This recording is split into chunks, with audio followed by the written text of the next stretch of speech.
இந்த கவுண்டமணி செந்தில் ஒரு காமெடி இருக்கும். அதை பார்க்காதவங்க வீடியோ பார்த்துட்டு வாங்க.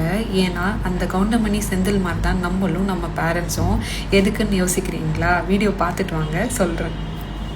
ஃபேமிலியா நீ எத்தனாவது படிச்சிருக்க? நான் 7வது பாஸ்னே. அடே வண்டுருட்டான் தலையா, நான் எஸ்எஸ்எல்சிடா. நீங்க எஸ்எஸ்எல்சி ஃபெயில்னே, நான் 7வது பாஸ்னே.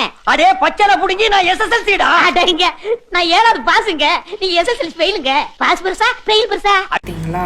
எதுக்காக அந்த மாதிரி சொன்னேன் அப்படின்னா, அந்த காலத்தில் எஸ்எஸ்எல்சி ஃபெயிலோ இல்லை 5ஆம் கிளாஸ் பாஸோ ஏதோ ஒன்று, நம்ம பேரண்ட்ஸ் வந்து ரொம்ப கிரேட்டு. இன்றைக்கி நம்ம degree, double degree, engineering, doctor அது இதுன்னு படிக்கிறோம். தமிழ் மீடியமில் படித்தவங்கள சொல்கிறேன்னு வச்சுக்கோங்களேன்.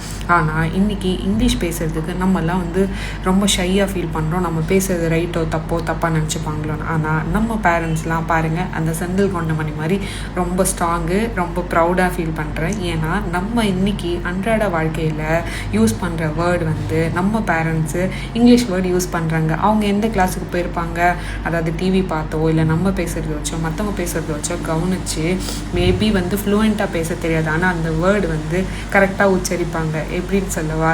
அதாவது ஃபஸ்ட்டு நம்பர் 1 வந்து சப்போர்ட். நீ எனக்கு சப்போர்ட் பண்ணு, சப்போர்ட்டாக இருப்பேன் நான், அந்த மாதிரி சொல்லிவிட்டு இந்த சப்போர்ட்டுன்ற வேர்டை நம்பர் 1 யூஸ் பண்ணாங்க. நம்பர் 2, நீ ட்ரை பண்ணு, கிடைக்கும், கண்டிப்பாக ட்ரை பண்ணால் கிடைக்கும் அப்படின்னு இந்த ட்ரைன்ற வேர்டும் ரெகுலராக யூஸ் பண்ணுவாங்க. நம்பர் 3, ஹெல்ப் பண்ணு, நீ எனக்கு கிச்சனுக்கு வா, கொஞ்சம் ஹெல்ப் பண்ண அப்படின்னு சொல்லி இந்த ஹெல்ப்ன்ற வார்த்தையும் யூஸ் பண்ணுவாங்க. நம்பர் 4, நீ எதுக்கும் ஃபீல் பண்ணாத, நான் உன் கூட இருக்கேன் அப்படின்னு சொல்லி இந்த ஃபீல்ன்ற வார்த்தையும் ரெகுலராக யூஸ் பண்ணுவாங்க. நம்பர் 5, நீ கன்ஃபார்மாக சொல்லு, நான் பார்த்துக்கிறேன் அப்படின்னு சொல்லி இந்த கன்ஃபார்ம்ன்ற வார்த்தையும் அவங்க யூஸ் பண்ணுவாங்க. நம்பர் 5, நீ குயிக்காக சாப்பிடு, குயிக்காக ரெடி ஆகு அப்படின்னு இந்த குயிக்ன்ற வார்த்தையும் வந்து வீட்டில் ரெகுலராக யூஸ் பண்ணுவாங்க. இப்போது நான் சொன்ன மாதிரி இந்த வேர்டெல்லாம் அவங்களுக்கு யார் சொல்லி கொடுத்துருப்பாங்க? இது வந்து இங்கிலீஷ் வேர்டு, இதுதான் தமிழ் மீனிங் யாரை நம்ம சொல்லி கொடுத்துருப்போமா? அவங்க அப்சர்வ் பண்ணதை வச்சு இதெல்லாம் ரெகுலராக யூஸ் பண்ணுறாங்க. இன்னும் நிறைய வேர்டு அவங்க வீட்டில் யூஸ் பண்ணுவாங்க.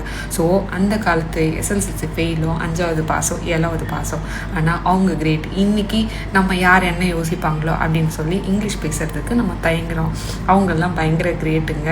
அதனால் இதே மாதிரி உங்கள் வீட்லேயும் பேரண்ட்ஸ் பேசினாங்கன்னா அவங்களுக்கு என்கரேஜ் பண்ணுங்கள், டிஸ்கரேஜ் பண்ணாதீங்க. இந்த வீடியோவை உங்கள் பேரண்ட்ஸ்க்கு ஃபார்வர்ட் பண்ணுங்கள், லைக் பண்ணுங்கள்.